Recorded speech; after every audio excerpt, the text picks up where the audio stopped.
Mangalbhati students, today we will start a new chapter in civics, chapter number 4, key elements of a democratic government. The last chapter was what is government. ठीक है ना, government के बारे में पढ़ा. What was the government is a institution in which people are elected. People elect their representatives, and that system works for the welfare of the public people. Now here is a term democracy. इसके बारे में अक्सर आप जो है newspaper, TV channels कहीं ना कहीं सुनते रहेंगे that we are the largest democracy in the country. तो what is democracy actually है क्या?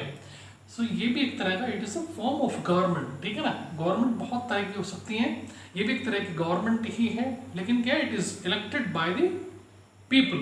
प्रजातंत्र यानी कि प्रजा के द्वारा किया गया शासन, दैट इज द डेमोक्रेसी.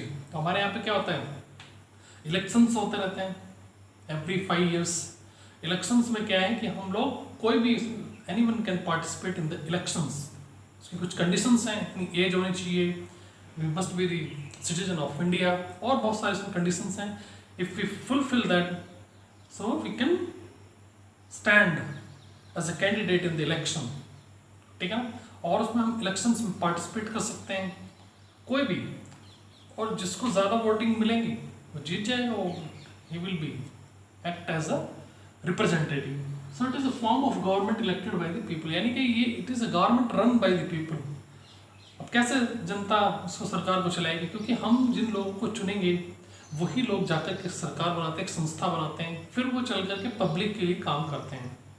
जिन क्षेत्रों से वो चुन करके आते हैं उस क्षेत्र की वो जो भी समस्याएं हैं उनके बारे में वहाँ जो भी पार्लियामेंट है उसमें उस चीज़ का डिस्कशन होता है, उसको देख करके ही पॉलिसीज बनाई जाती हैं पब्लिक के वेलफेयर के लिए.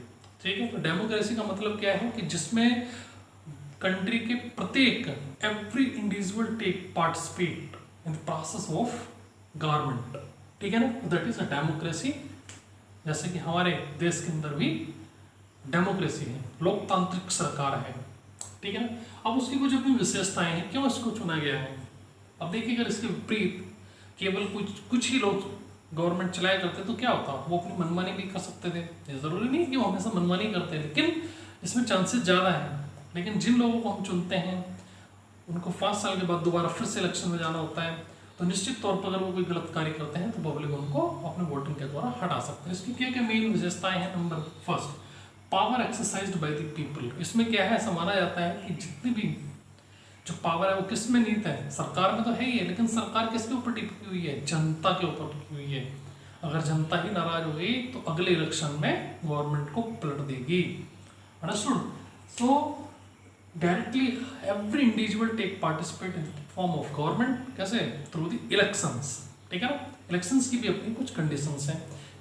18 साल की एडल्ट जैसे हम हो जाते हैं तो we become eligible for voting in the elections. Second is people freely elect representatives.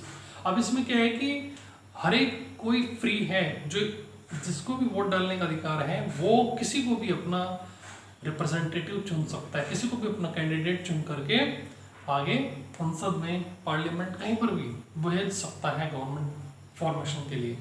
ठीक है, सबसे बड़ी बात ये है. तो गवर्नमेंट उसमें एक्सरसाइज कैसे करते हैं, वोटिंग के द्वारा.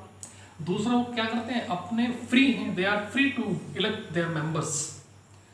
अब इसके जो मेन जो है वो है it works on the principle of majority rule. Majority rule का मतलब क्या है, अभी आपने देखा होगा भाई इनके पास मेजोरिटी है तो उसकी सरकार बन गई. जैसे भी हमारे देश में किसकी सरकार चल रही है, बीजेपी की सरकार चल रही है, जबकि पार्टियां तो और भी हैं, है ना. तो क्यों बीजेपी की चल रही है, because based on the principle of majority rule. यानी कि मेजोरिटी रूल का मतलब क्या है कि जिनके सबसे ज़्यादा, और एक टर्म होता है जिनके पास में कम से कम जो बहुमत है वो इतना, जैसे सपोज करिए हमारे यहाँ इलेक्शंस होते हैं. ठीक है, सो हमारे यहाँ टोटल अगर सीट्स 545 हैं, 543 पे इलेक्शंस होते हैं, तो उसमें से मिनिमम 270 सीट्स का होना बहुत जरूरी है. यानी कि 1/3 सीटें उनके पास, हाफ सीटें भी उनके पास में नहीं है. तो फिर वो इलेक्शन नहीं बना, कम से कम आधी सीटें उनके पास में होनी चाहिए तब जा करके। अब सपोज करें कोई एक पार्टी बनी, उसके पास में इतनी सीट आई ही नहीं, आधी सीट उनकी बनी ही नहीं, तो वो क्या करेंगे? अब मेजोरिटी रूल को फॉलो करने के लिए दूसरी पार्टियों के साथ में अपना गठबंधन कर सकते हैं, उनके साथ में फ्रेंडशिप कर सकते हैं और अपनी सरकार बना सकते हैं। So that is the based principal of majority rule, यानी कि जो ज़्यादा लोग जिनके चुन करके आए हैं, जिस पार्टी के आए हैं, यानी कि उनकी एक विचारधारा है, तो ऐसे लोगों की सरकार बनेगी।